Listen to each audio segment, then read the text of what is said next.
안녕하세요. 수진의 독서실에 오신 것을 환영합니다. 자, 오늘 평화를 사랑하는 세계인으로 문선명 총재자서전의 74페이지 거대한 비밀의 문을 여는 열쇠. 고향에서 산이라는 산은 모두 찾아 올라갔던 것처럼 서울에서도 구석구석 안 가본 곳이 없습니다. 그때 서울에는 시내를 관통하는 전차가 다녔습니다. 당시 정차 값이 5전이었는데 그마저도 아까워서 시내까지 늘 걸어서 가곤 했습니다.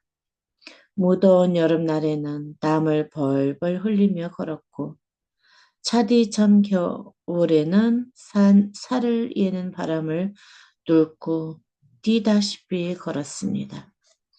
걸음이 워낙 빨라서 흑석동에서 한강을 건너 종로의 화신백화점까지 45분이면 도착했습니다. 보통 사람은 1시간 반 정도 걸리는 거리를 절반에 주파했으니 얼마나 바른 걸음인지 상상이 갈 것입니다. 전차값을 아껴두었다가 나보다 돈이 더 필요한 사람들에게 나눠 주었습니다. 내세우기 부끄러울 정도로 적은 돈이었지만 천만금을 내주고 싶은 간절한 마음으로 주었고 그 돈이 복의 시가 되기를 빌며 주었습니다.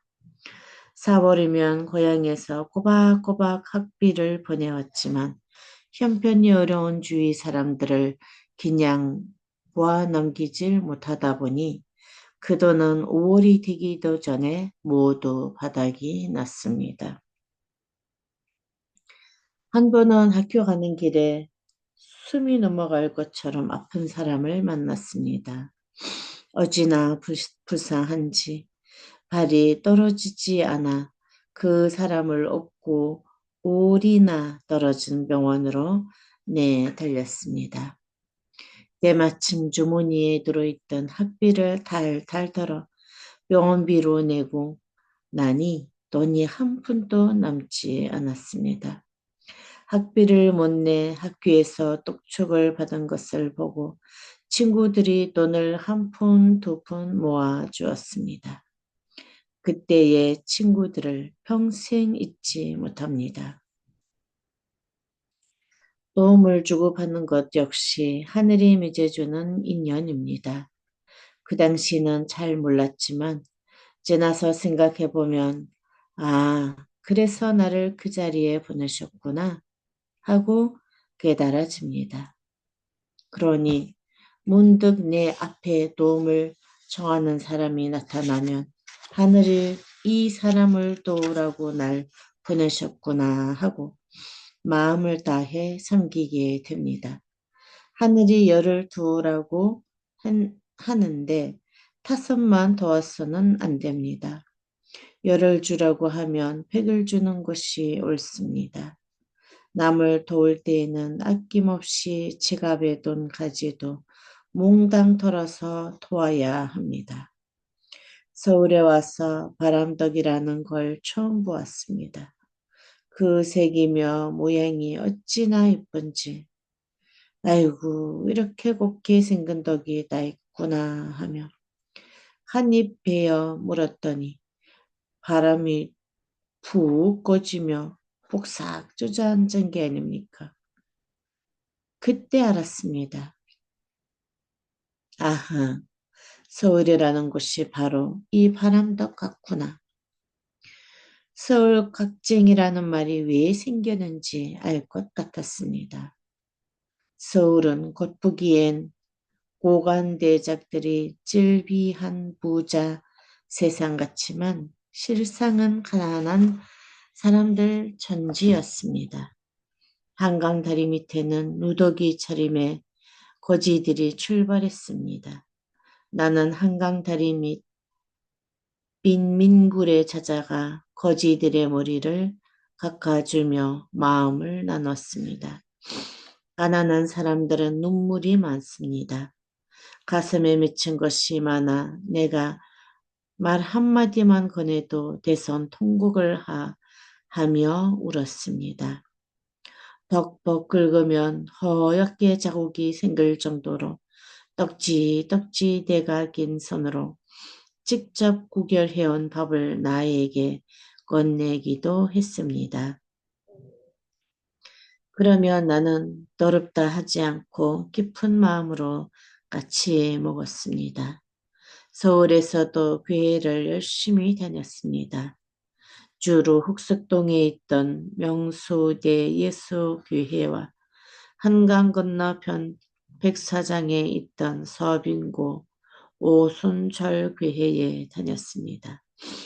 추운 겨울날 서빙구동으로 건너가다 보면 봉 치치치치 하며 얼음장이 갈라지는 소리가 났습니다.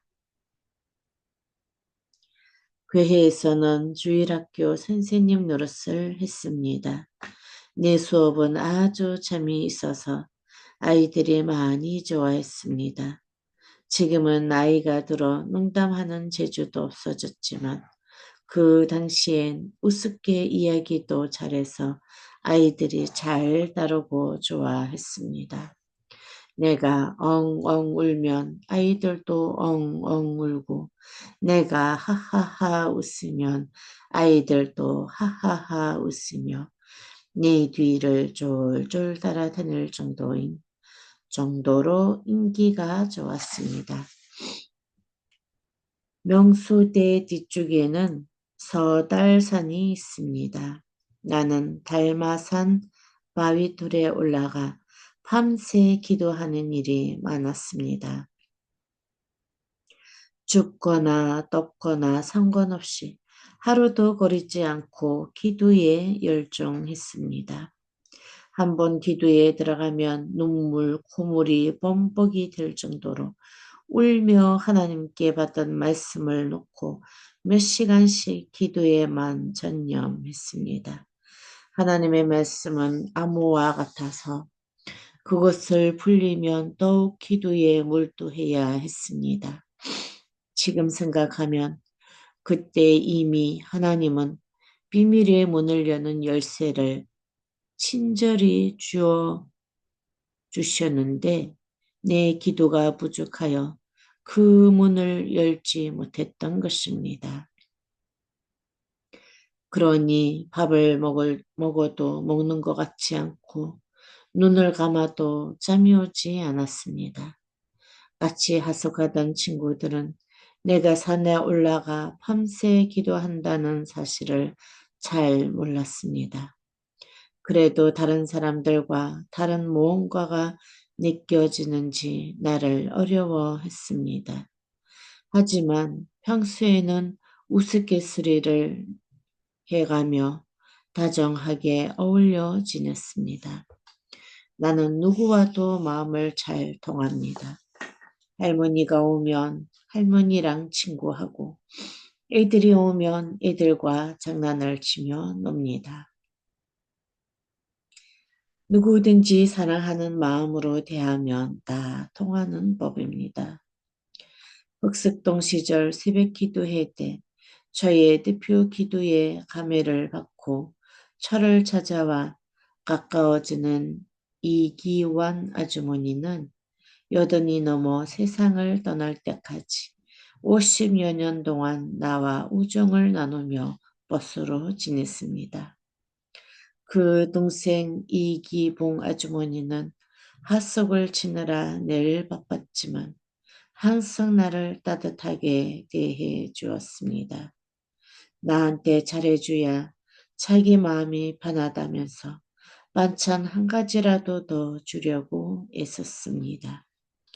별로 말도 없고 재미도 없는 내가 뭐 그리 이쁘다고 잘해주었는지 모릅니다.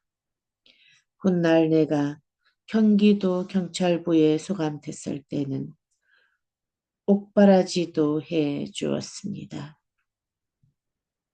지금도 이기봉 아주머니를 생각하면 가슴이 훈훈해집니다. 자취집 근처에서 조그만 구멍가게를 하던 송씨 아주머니도 그 시절 큰 은인입니다. 아주머니는 고향을 떠나 살면 늘 배가 고프다며 가게에서 팔다 넘는 것이 있으면 뭐든 가져다 주었습니다. 작은 가게를 해서 근근히 먹고 사는 처지때도 늘 나를 다정하게 챙겨주셨습니다. 한강 모래사장에서 예배를 드렸던 날의 일입니다. 점심시간이 되어 다들 흩어져 앉아 밥을 먹었습니다. 점심을 먹지 않은 나는 그 속에 우두커니 앉아있거나 있기가 뭐해 혼자 쓱 뒤로 빠져 모래사장 돌무더기에 앉아 있었습니다. 그런데 송씨 아주머니가 빵 2개와 아이스크림 2개를 가져다 주셨습니다. 그 고마운 마음이란 하나에 1,000짜리로 모두 4,000밖에 안 되는 것이었지만 그 마음을 평생 잊을 수가 없습니다. 나는 아무리 작은 일이라도 일단 신세를 지면 평생 잊지 못합니다. 나이 90이 된 지금도 언제 누가 무엇을 해주었고 또 언제 누가 어떻게 해주었는지 줄줄이 외울 수 있습니다. 나를 위해 수고를 아끼지 않고 은덕을 베풀어준 사람들을 평생 잊지 못합니다. 은덕을 입으면 반드시 더 크게 갚아야 합니다. 은혜를 베푼 이를 직접 만날 수 없더라도 중요한 것은 그 사람을 생각하는 마음입니다. 그래서 그 사람을 못 만나더라도 그 고마움을 다른 사람에게 갚겠다는 간절한 마음으로 살아야 합니다. 네, 오늘 여기까지 하도록 하겠습니다. 오늘도 좋은 하루 되세요.